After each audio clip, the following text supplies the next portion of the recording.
नमस्कार, हल्ला बोल टीवी देख रहे हैं आप और मैं हूं आपके साथ खुशी। क्या अनंत सिंह की तरह ही आज रात गिरफ्तार होंगे जनसुराज के कैंडिडेट पीयूष प्रियदर्शी? क्या यह पूरा मामला, इस पे और भी ज्यादा जानकारी देने के लिए आज हमारे साथ हैं हल्ला बोल टीवी के संपादक दीपक शर्मा।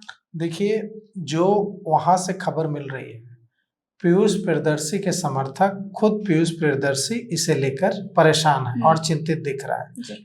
जब से जो अनंत सिंह की गिरफ्तारी के बाद बिहार के डीजीपी विनय कुमार ने प्रेस कॉन्फ्रेंस की और बिहार के डीजीपी विनय कुमार ने बिहार के बाहुबलियों को सख्त संदेश दे दिया कि कोई भी जो कानून तोड़ेगा वो जेल की सलाखों के पीछे जाएगा, हम हिंसा बर्दाश्त नहीं करेंगे। बिहार के बाहुबलियों को सख्त संदेश देने के बाद जब उनसे यह पूछा गया बिहार के डीजीपी से कि इस मामले में क्या जनसुराज के कैंडिडेट पीयूष प्रियदर्शी की गिरफ्तारी होगी, तो उन्होंने कहा कि बिल्कुल होगी, वे भी घटना स्थल पर मौजूद थे और उनकी भी गिरफ्तारी होगी। इसके बाद से जो पीयूष प्रियदर्शी के समर्थक हैं वे परेशान हैं, खुद पीयूष प्रियदर्शी परेशान है। मेरी बात हुई जनसुराज के कैंडिडेट पीयूष प्रियदर्शी से। जनसुराज के कैंडिडेट पीयूष प्रियदर्शी से जब मेरी बात हुई तो उन्होंने कहा, पीयूष प्रियदर्शी ने, कि मैं तो विक्टिम हूं, मेरी तो हत्या की साजिश रची गई। हमने तो, हमारे लोगों ने जो कुछ भी किया वो आत्मरक्षा में किया। अगर हमारे पास ताकत होती, हमारे पास बंदूकें होती तो हम लोग पत्थर क्यों चलाते?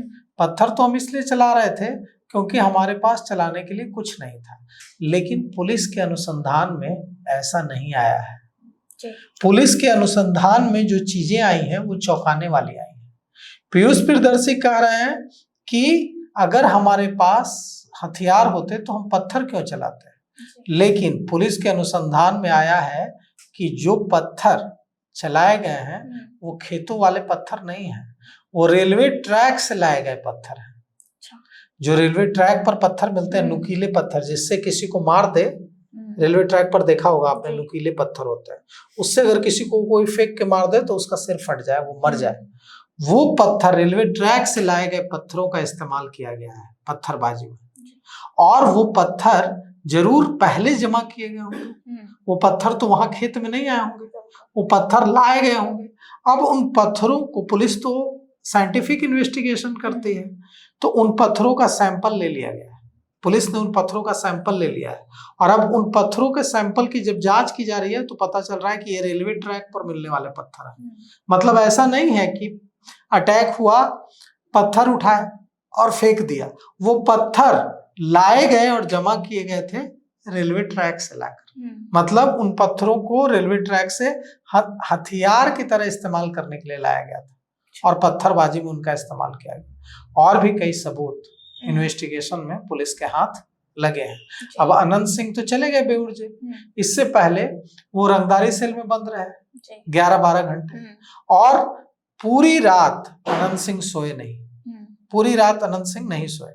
उनसे पूछताछ की पुलिस ने, उन्होंने बताया कि मुझे इस बारे में कुछ नहीं पता, 40 गाड़ियों के काफिले के साथ मैं निकला था, वहां पर कुछ लोग मुर्दाबाद के नारे लगाने लगे तो मैं 30 गाड़ियों के काफिले के साथ आगे निकल गया, पीछे 10 गाड़ियां रह गई, उन गाड़ियों पर अटैक कर दिया गया और इस दौरान वहां झड़प हुई। मुझे उसके बारे में कुछ पता नहीं। उसके बाद पीयूष प्रियदर्शी जो है वो भी यही बात कर रहे हैं।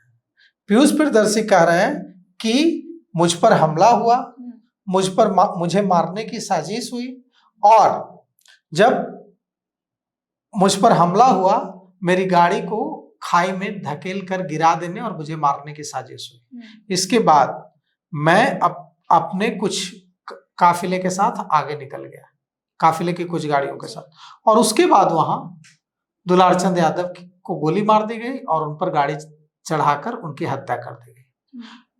पीयूष प्रियदर्शी एक वीडियो का भी हवाला दे रहा है जो हमने अपने दर्शकों को सुनाया अभी।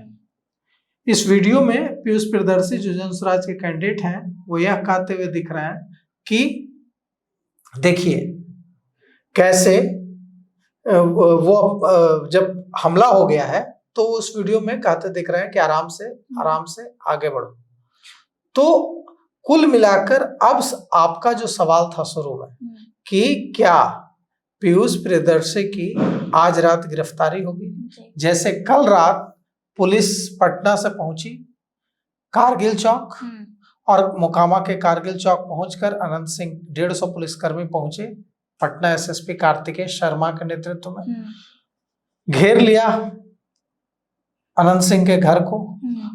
35 मिनट बातचीत हुई अनंत सिंह और पटना के एसएसपी कार्तिकेय शर्मा के बीच। उसके बाद अनंत सिंह को हिरासत में ले लिया गया और उनको पटना ले आया गया। क्या आज रात भारी होने वाली है जनसुराज के कैंडिडेट पीयूष प्रियदर्शी के लिए?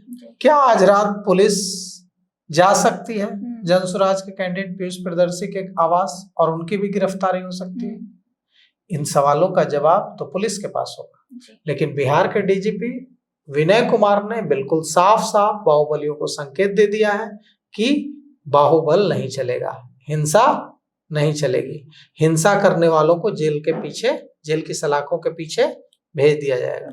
और अब अगर डीजीपी बोल रहे हैं तो डीजीपी से तो ऊपर पुलिस महकमा में कोई नहीं होता है किसी राज्य में।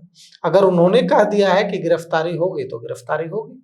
तो अब गिरफ्तारी आज रात होगी या कल होगी या चुनाव के बाद होगी या तो नहीं पता, लेकिन गिरफ्तारी तो होगी। तो अब देखिए कि क्या कुछ होता है। मोकामा की स्थिति की बात करें तो मोकामा में पूरी तरह से अनंत सिंह के जेल जाने के बाद वहां जातीय ध्रुवीकरण पूरी तरह से हो गया है। मोकामा में जो चुनावी लड़ाई हो गई है अब यादव वर्सेस भूमियार की हो गई है। और यही वजह है कि तेजस्वी यादव जब वहां गए तो तेजस्वी यादव ने एक शब्द नहीं कहा अनंत सिंह का नाम लेकर, कुछ भी नहीं कहा, अनंत सिंह का नाम ही नहीं लिया पूरे अपने भाषण में। तेजस्वी यादव इतने मोकामा गए, लोगों को लग रहा था कि अनंत सिंह को खुली चुनौती देंगे, लेकिन तेजस्वी यादव ने एक बार अनंत सिंह का नाम नहीं लिया। क्यों? क्योंकि उनको पता है कि मोकामा से जो उनका प्रत्याशी है वो भूमियार है और वहां कोई कैंडिडेट मोकामा में सिर्फ यादवों के वोट से नहीं जीत सकता। वहां 30% से भी अधिक जो मतदाता हैं वो भूमियार हैं। तो वो चाहते हैं कि उनके वहां तेजस्वी यादव चाहते हैं कि मोकामा में जातीय ध्रुवीकरण ना हो, भूमियार वर्सेस यादव की लड़ाई ना हो।